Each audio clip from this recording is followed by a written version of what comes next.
Hello there, Mike Henderson here again with the next installment on how to typeset your novel. This is where we left off last time. Now, I've done the first chapter. You can set this up however you want. If you could look at 100 books and there'll be 100 different ways they've done the chapter. So over here, it's over this. Maybe you don't want it slightly indented. Maybe you want it. Click text. Maybe you want the paragraph. Maybe you don't want it indented. Oops, we'll slide it over, and then for whatever reason it made it small. So, maybe you want it over there. Maybe you want it centered. Maybe you want this down. Sometimes the chapter basically begins in the center of the page. It's all a matter of what you want to do. So exit that for a second. Now, we're looking at a white piece of paper, but we want this all lined up. So one of the points to typesetting is consistency. We want it to be the same all across the book. So let's say this is how we want it. So we would go to View, Grid, Show Grid. Up comes the grid. So now you know where this is, and you can go to each chapter and put the chapter number in the same spot and the text in the same place. So I don't really like it down there like that, so we're going to slide this up,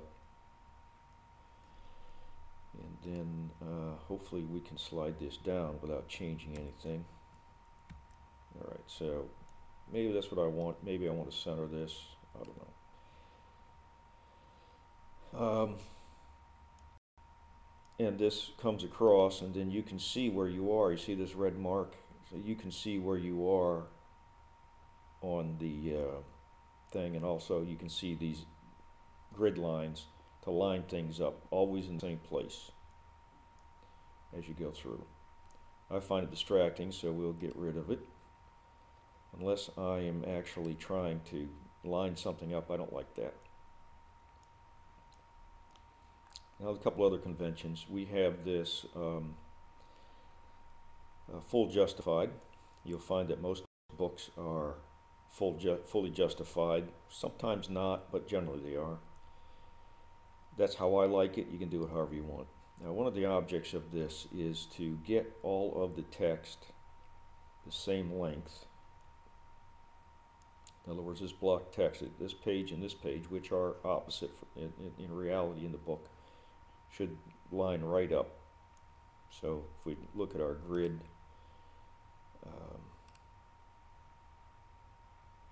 you can see that this line, everything lines up. So that's one thing. Now, one thing we want to avoid in the world of typesetting is this right here, is a widow or an orphan, where if you would have a stray line down here. So there are certain ways we can get rid of that, but let's first go back.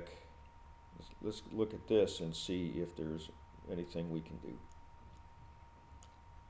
The other thing we don't want is a lot of odd spaces. We're looking for consistency and a very even, solid flow to the text. I don't like this here, for example. Now, one reason that appears is we have it set to justify, and Scribus, for some reason, the automatic hyphenation doesn't work. You don't want it to anyway, because it hyphenates stuff where you don't want it to be. So what I do is I just go, you've got to go through line by line and see if you can fix it. So what do? Well, just by way of a demonstration, let's go to F2. Got my little text editor. I'm going to highlight this batch of text here. and I'm going to change the way it's laid out. So if I come over here and I want it left justified, you're going to see it moved over, and a lot of that a lot of spaces went away. So it doesn't have odd spaces because it makes up for any goofiness over here. But I don't like that ragged edge, so it's also sort of contrary to, in my view, good typesetting. So we put it back, and we have to deal with these things here. Now there's a couple ways to do it. One is by inserting a hyphen.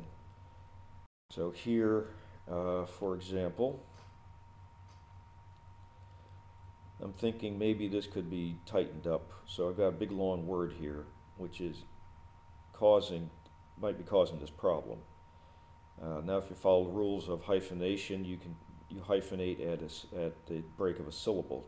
So this is disinfectant, disinfectant, disinfectant.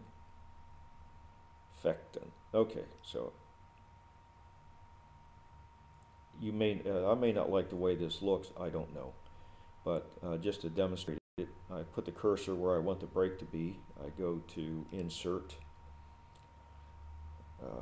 Character, Soft Hyphen. So what that means is, all right, now you see it didn't do anything. That's because it said, well, I can't put this in over here because it doesn't have enough room. So maybe there's nothing we can do there. Now look here, and we have a lot of space here, and we have an extra word down here. One thing we can do is highlight this text, F2 to get up our properties dialog box, and advanced settings. Let's move this a little bit. So here is advanced settings, and I can adjust the space in between the letters, and you can pretty much do all this in a word processor as well, but this shows you a little bar, and then arrow shows you the space in between the letters. If I change that a little teeny bit, I changed it is reduced by 1%. You see what happened? Since it reduced the space in between these letters, the word power is back up on here, and the spaces are gone, so that even things out very nicely with a very subtle change that the reader will never notice. So in the next section, we're going to continue dressing this up a little bit.